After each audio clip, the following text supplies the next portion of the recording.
Welcome to Circle's Edge. Of course, I like to start the day with a question. Have you ever gone through a period where you felt lost, disconnected? Were you feeling like you were missing something? Had life become a little less than exciting and you really couldn't find your happy place?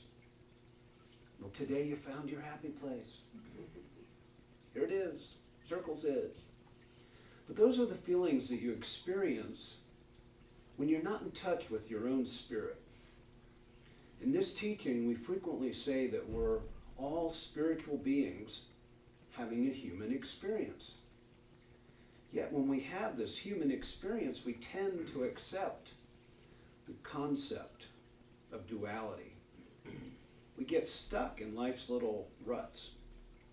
It's when we forget that we are spiritual beings, when we don't recognize that, we can't seem to reconnect to our own greatness. That's when we feel lost and disconnected. Now imagine if we had an angel standing here beside me to answer your questions. You'd each get one question. What would your question be? What would you ask? What would be that single most important thing you wanted to know? I'm guessing most of us would have some sort of variation of, why am I here? Or who am I? Well, I firmly believe each one of us already has that answer available within us. We know life's answers to the most important questions. The topic for today is discovery, alignment, and empowerment. There's a monthly topic, which I haven't seen before, the spirit and practice of co-creation. Now, the outline for that was submitted by Reverend Dr. Maxine Kay from Greater Philadelphia CSL. And she gave us a quote for the month. I don't know if I'll repeat it again, so this is for the month, so let it savor for the month. The practice of science of mind calls for positive understanding of the spirit of truth, a willingness to let this inner spirit guide us with the conscious knowledge that the law of the Lord is perfect. And that's from Dr. Holmes' textbook, Science of Mind. Now, we have a typical science of mind point of view. Universal intelligence individualizes itself in and through each of us as co-creators. Co-creators with the infinite. Science of mind is a deeply spiritual and practical teaching, empowering humanity to rediscover its divinity by practicing the simple, powerful principles of life. As we court the presence and direct the law, our limited beliefs are transformed into expansive possibilities.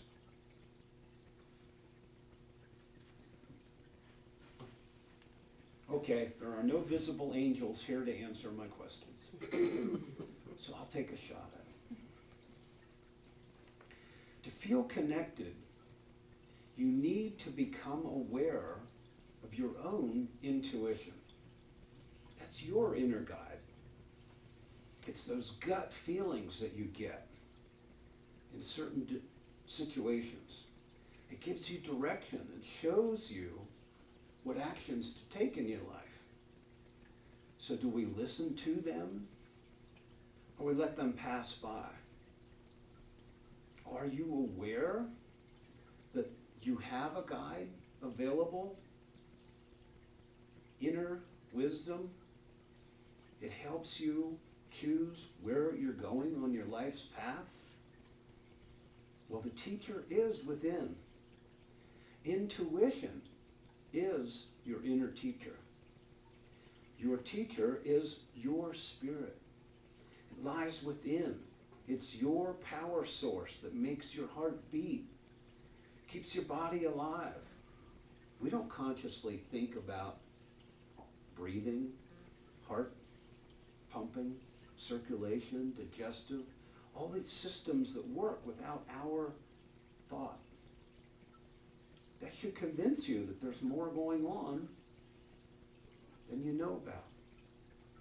Your body, your teacher, sends you messages every day.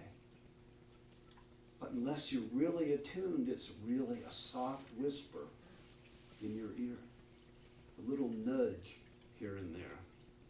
And I noticed you talked about nudges yesterday. I liked that. And I thought, oh, that's good.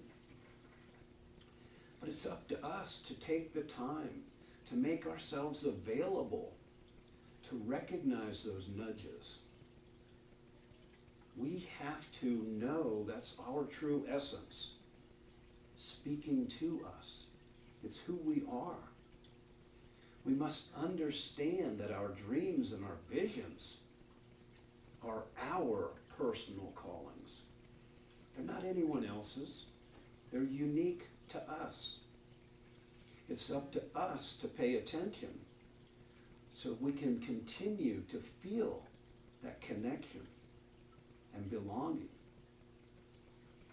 We have to pay attention to those messages, to that whispering, the little nudges we constantly get. If we aren't receptive, if we don't acknowledge it, we will lose it. It's not that it goes away, but we lose that receptivity. That's why we always suggest meditations, journaling, taking the time to be available, to recognize that still little voice within, the universe nudging us in directions. Now, each one of us is a vibrant ball of energy. Everything's energy. We are an energetic ball of infinite abundance. You have this reservoir of eternal energy that lies deep within each and every one of us. Imagine for a moment an iceberg. You've all seen pictures of an iceberg with its tip sticking up out of the water. But what's under the water? That's where most of the mass of the iceberg is. And that's how we are. It's a small percentage of us that's here in the material world. Most of who and what we are is beneath the surface. It's not visible. It's spiritual. But it's what's beneath the surface that's the real you. It's not that 10 or 15% above the surface. It's that mass below. It's the high vibrational, loving being that each one of us is. In that below the surface, we're calm, we're accepting, we're loving, we're joyful, we're abundant. That's who we are. In Science of Mind, Dr. Holmes tells us, the mind of man is some part of the mind of God. Therefore, it contains within itself unlimited possibility of expansion and self-expression. So Dr. Holmes is telling us that as part of the mind of God, we have no limits on our possibilities and self-expression. We can state that there's one divine life, one creative, intelligent power and presence from which all manifest form is generated. We're all part of that one. We're part of that whole. We're part of that creative presence. Now, Dr. Holmes is just one of many authors that contain that same message. In Leibniz's Perennial Philosophy, it's a book made popular by Aldous Huxley, he points out there's a common underlying truth and life force in which we all share. And we have other teachers who tell us that. Yoda comes to mind. May the force be with you.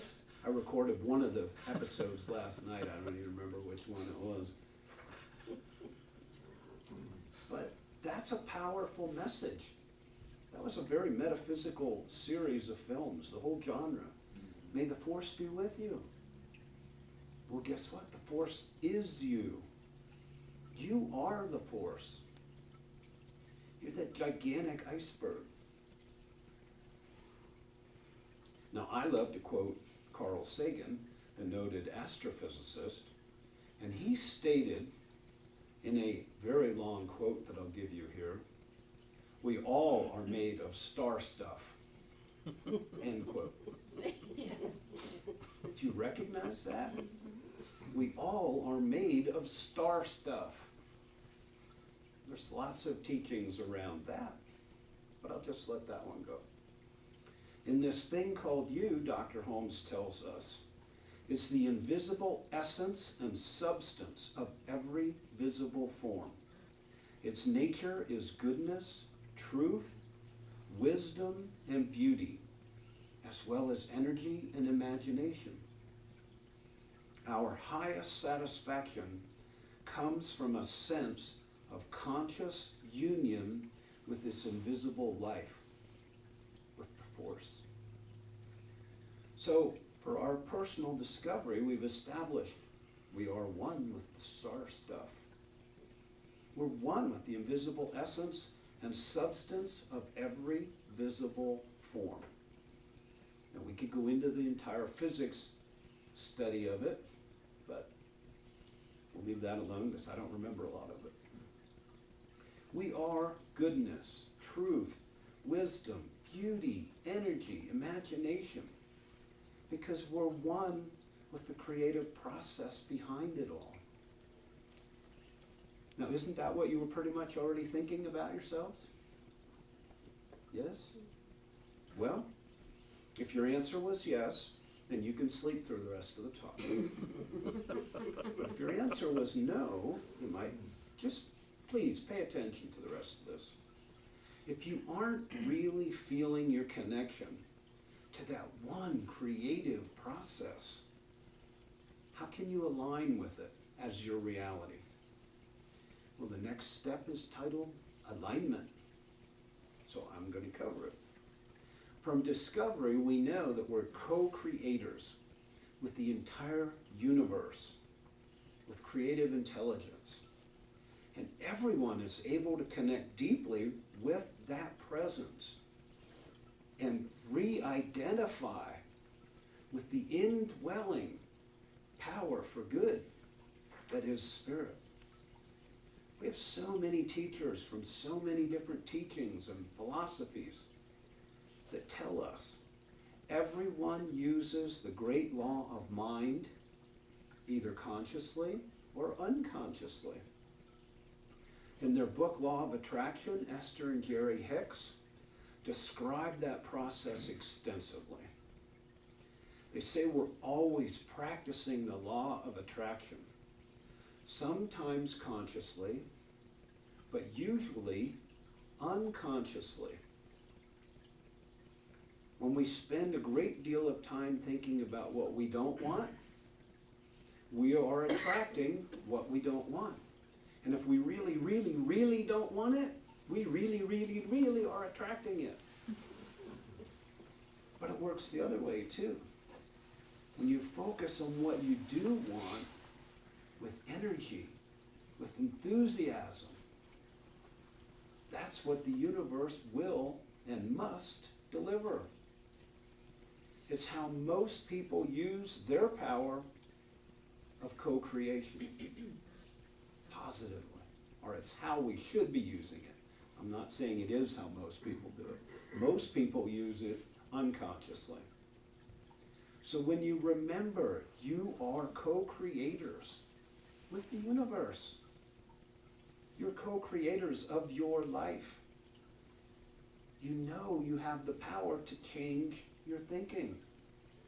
Then you can create a different existence from what you've already been experiencing. When you develop your ability to consciously create what you want, then you have aligned with the universe. And that is what the universe has intended for each and every one of us. Alignment. People of all ages, backgrounds, attain the same results. It doesn't matter what your philosophy, what your religion, what your spiritual practice is. You have the ability to co-create through mental concepts. You don't even have to understand it. You've been doing it all your life, either consciously or unconsciously. But look at what you focus on. Look at what you think about. That's what you're attracting.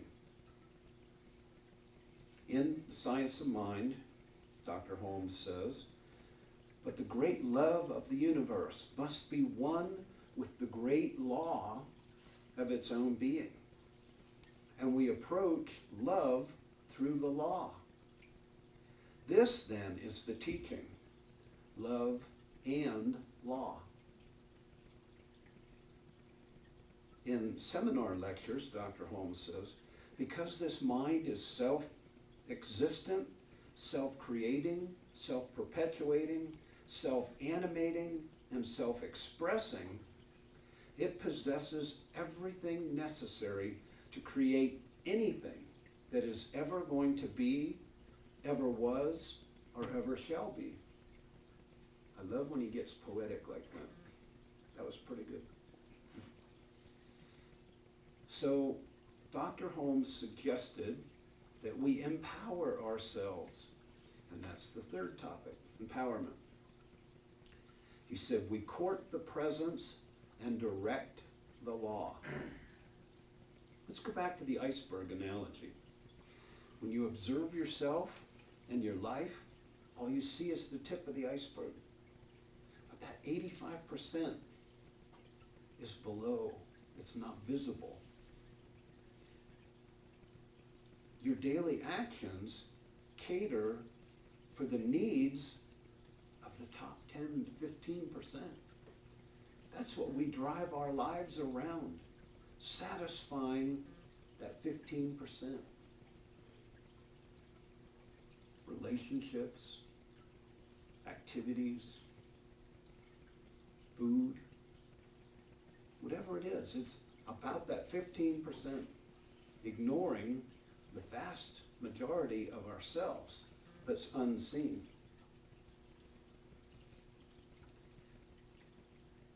But that 85% is your source. That is who you are. To get in touch with that self, you still have to do the work. You have to meditate. You have to journal. Make yourselves available to listen to your higher self. Tune out life's distractions for a while and acknowledge your existence. Aim to live your life in acceptance, alignment, and acknowledgement. That's a whole new meaning for AAA. But I wanted to remind you so you'd be able to remember it. Acceptance, alignment, and acknowledgement. Okay, I made a note to myself. For those of you playing along at home, this is a new use of the AAA label. Neuroscientists back up what I'm saying. Neuroscientists tell us we only use 10% of our brain's capacity. That's the top 10%. The rest of it's below the surface. You're the whole iceberg whether you know it or not. but you operate only from the visible part above the surface. But how else can we put that into use? Well, another expression of it is scientists, after they discover DNA at all, tell us we're only using a small percentage of the DNA. In many cases, they've labeled about 80% of our DNA as junk DNA. I don't know if you were aware of that. Mm-hmm.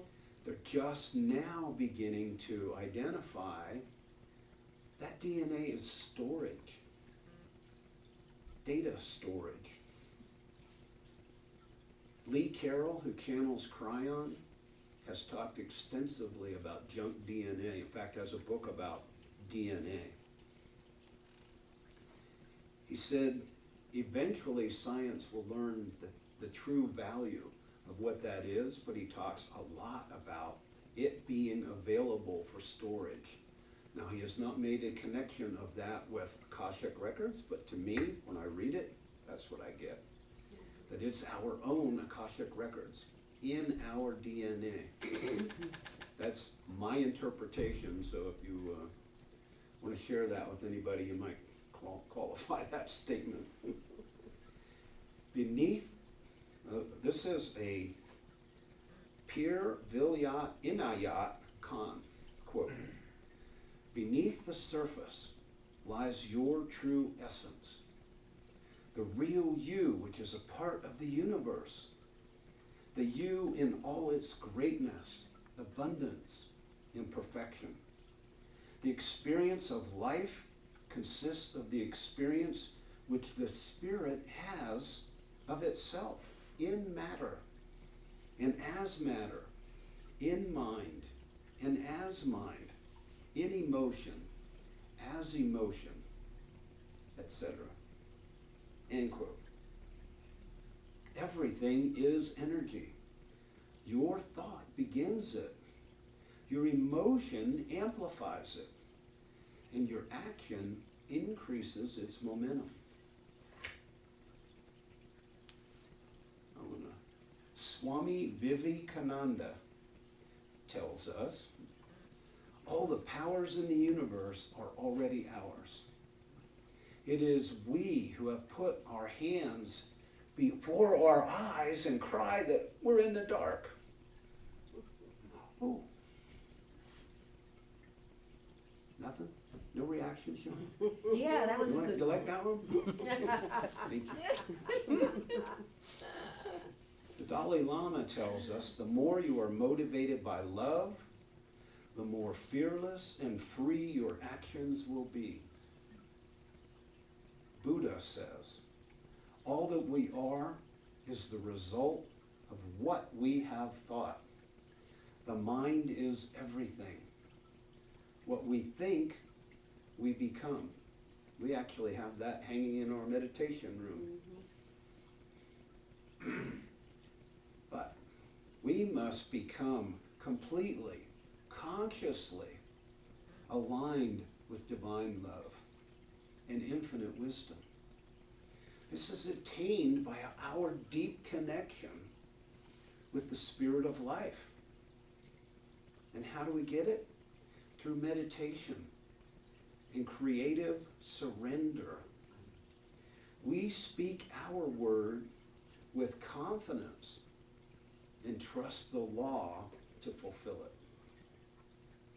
Dr. Holmes in Science of Mind says the evolution of man brings him arbitrarily to a place where true individuality functions. From that day on, a further evolution must be through his conscious cooperation with reality.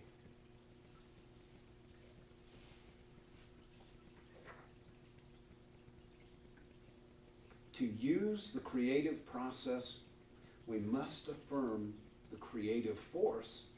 That is to say, we must go back to the beginning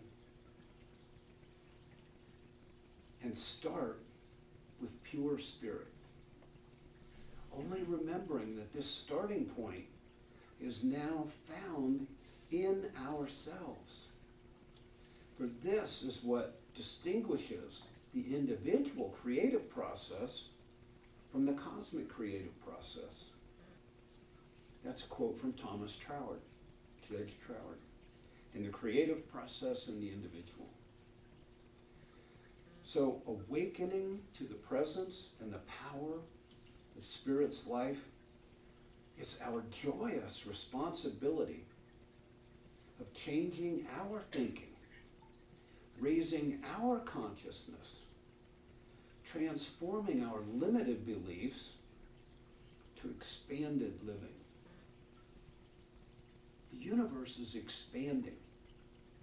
From Big Bang on, or whatever you believe in the creative process, the universe is expanding.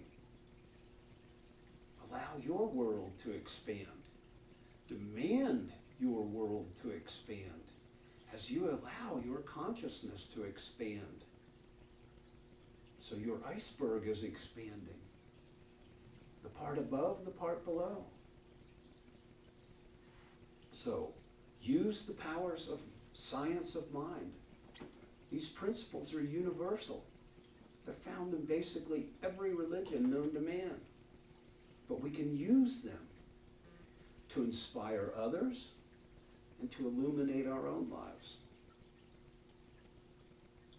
You can and should be the example to everyone else in your life. Each one of you here today is like a master. And Randy talked about it yesterday. You're in the graduate level spiritual course by being here today. You're beyond the basics. Each one of you is a shining light, an example, creating good, love, joy, abundance. That's what you bring in when you walk in the door.